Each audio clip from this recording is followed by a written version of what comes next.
Imam Al-Ghazali, seorang sufi, teolog, dan filsuf terbesar dalam Islam.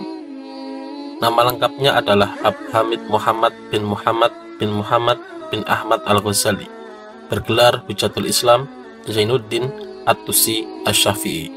Secara singkat dipanggil dengan Al-Ghazali karena dilahirkan di Ghazlah, sebuah kota di wilayah Khorasan, Iran pada tahun 450 Hijriah atau 1058 Masehi, tepat 3 tahun setelah dinasti Saljuk mengambil alih kekuasaan di Baghdad.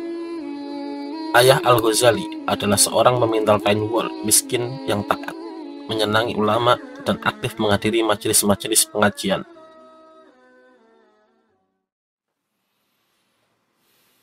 Perjalanan pendidikan Imam Al-Ghazali dimulai di wilayah kelahirannya, yakni kepada ayahnya sendiri. Beliau belajar Al-Quran dan dasar-dasar ilmu keagamaan.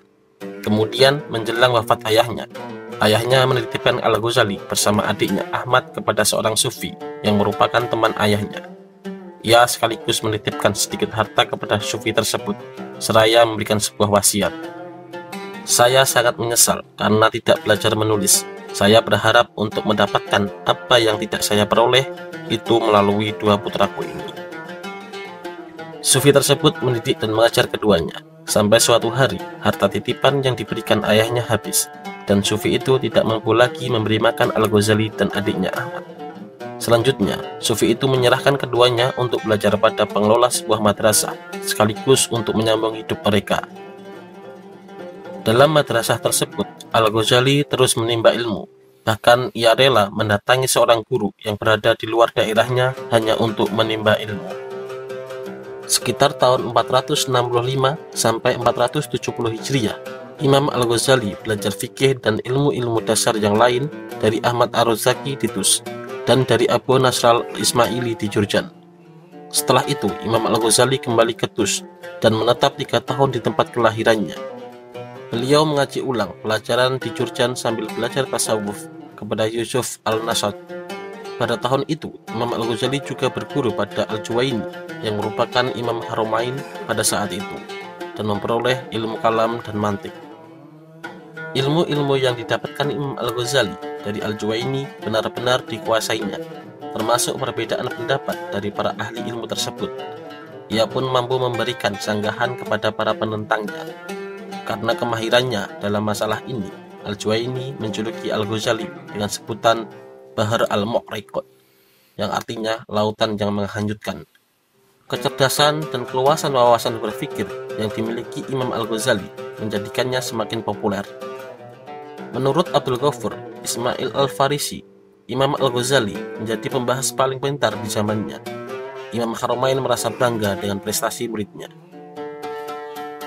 Walaupun kemasyhuran telah diraih oleh Imam Al-Ghazali, beliau tetap setia terhadap gurunya sampai dengan wafatnya pada tahun 478 Hijriah.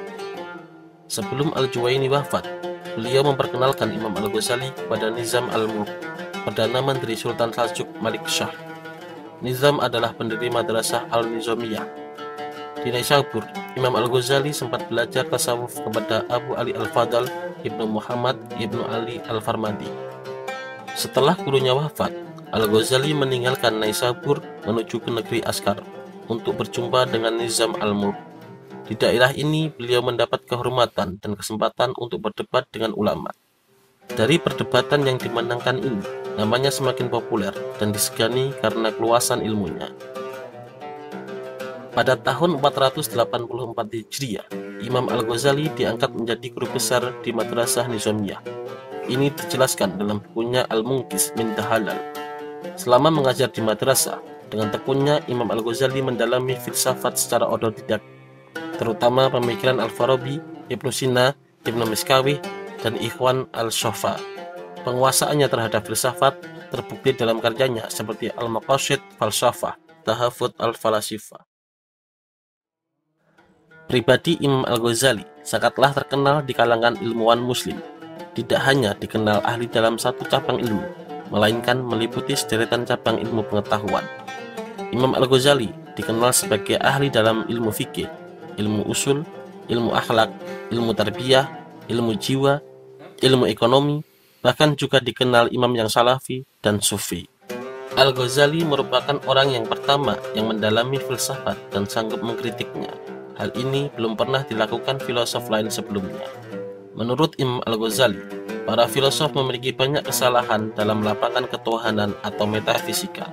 Mereka tidak bisa melakukan penelitian pada ranah ketuhanan sebagaimana yang mereka terapkan terhadap tataran lapangan logika, sehingga menyebabkan banyak kesalahan yang ketika dikonfirmasikan dengan pemahaman agama sangatlah bertentangan. Hal itu membawa kepada hal-hal yang bertentangan langsung dengan agama, bahkan ingin menyingkirkan pengaruh agama, sehingga terangkumlah sebuah kesimpulan bahwa nilai-nilai filsafat yang tertinggi sementara nilai-nilai agama adalah lebih rendah. Imam Al-Ghazali dalam mengkritik pendapat para filosof adalah dengan menyusun sebuah kitab yang berjudul Tahafut Al-Falasifah. Dalam buku ini, Al-Ghazali memberikan kritik terhadap 20 permasalahan.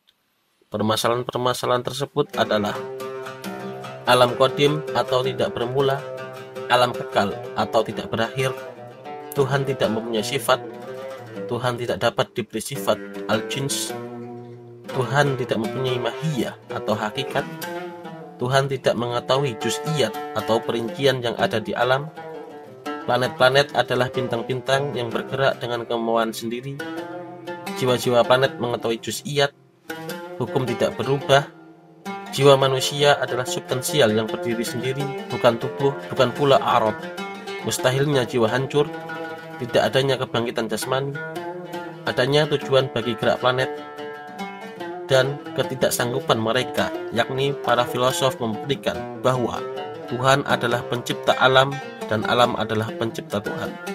Adanya Tuhan, mustahilnya ada dua Tuhan, Tuhan bukanlah tubuh, Tuhan mengetahui esensinya, Tuhan mengetahui wujud lain, alam yang qadim mempunyai pencipta. Melihat sekian banyak masalah yang dibahas, Imam Al-Ghazali menganggap tidak semua dari masalah tersebut menyebabkan kekafiran. Dia hanya menitik beratkan kekeliruan filosof yang membawa kepada kekafiran adalah pada 3 hal. 1. Pendapat bahwa alam qadim. 2. Tuhan tidak mengetahui juz'iyat. 3. Tidak adanya kebangkitan jasmani. Adapun pendapat mereka yang lain dianggap dekat dengan paham Mu'tazilah dan tidak mesti dikafirkan.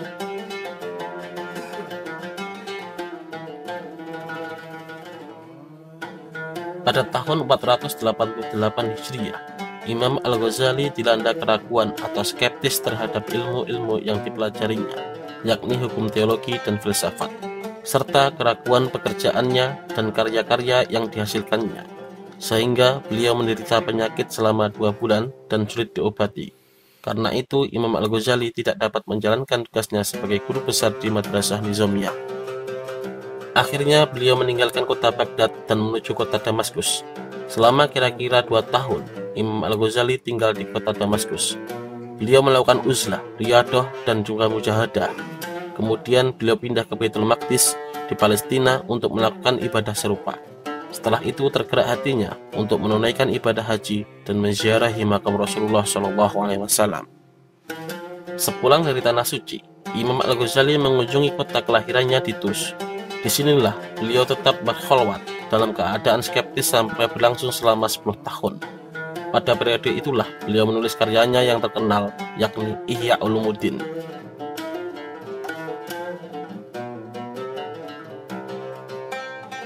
Imam Al-Ghazali termasuk penulis yang tidak terbandingkan lagi. Karya Imam Al-Ghazali diperkirakan mencapai 300 buah kitab.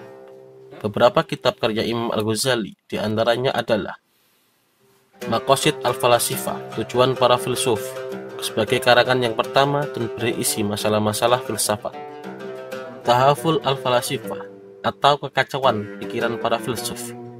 Buku ini dikarang sewaktu berada di Baghdad pada saat jiwanya dilanda kebimbangan. Dalam buku ini, Imam Al-Ghazali mengecam filsafat dan para filsuf dengan keras. Mi'yar al-Ilmi, atau kriteria ilmu-ilmu. Ihya Ulumuddin, yaitu menghidupkan kembali ilmu-ilmu agama. Kitab ini merupakan karyanya yang terbesar. Kitab ini dikarang dalam keadaan berpindah-pindah antara Damaskus, Yerusalem, Hijaz, dan Tus yang beri panduan fikih, tasawuf, dan filsafat. Al-Munqidh min Dahalal, atau penyelamat dari kesesatan. Kitab ini merupakan sejarah perkembangan alam pikiran Imam Al-Ghazali sendiri dan merefleksikan sikapnya terhadap beberapa macam ilmu serta jalan menuju Tuhan. Al-Ma'rif Al-Aqliyah, pengetahuan yang nasional.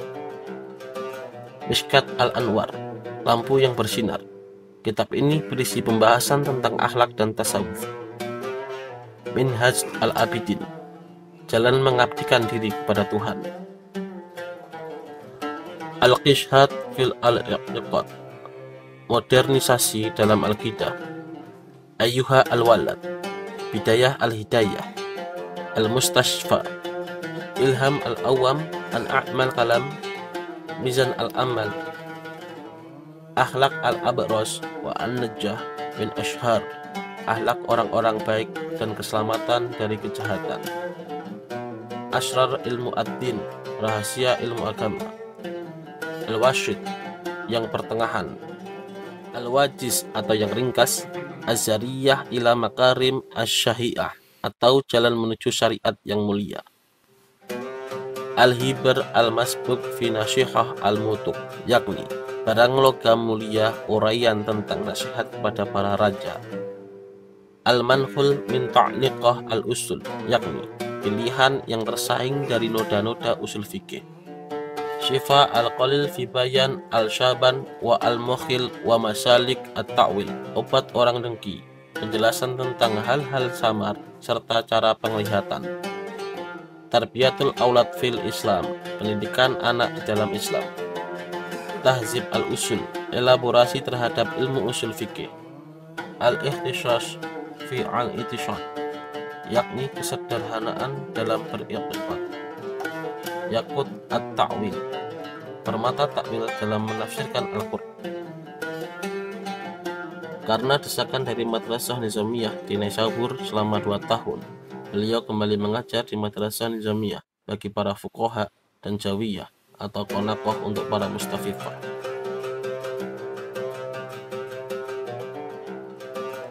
Abu Fajar Al-Jauzi dalam kitabnya Al-Asabat Inda Amanat mengatakan, Ahmad saudaranya Imam Al-Ghazali berkata, pada waktu subuh Abu Hamid berwudu dan melakukan sholat. Kemudian beliau berkata, ambillah kain kafan untukku. Kemudian ia mengambil dan menciumnya, lalu meletakkan di atas kedua matanya. Beliau berkata, aku mendengar dan taat untuk menemui Al-Malik. Kemudian menjulurkan kakinya dan menghadap kiblat. Imam Al-Ghazali yang bergelar Hujjatul Islam meninggal dunia menjelang matahari terbit kota kelahirannya, Tus, pada hari Senin 14 Jumadil Akhir 505 Hijriah atau 1111 Masehi. Imam Al-Ghazali dimakamkan di Zahir Al-Tabiran, ibu kota Tus.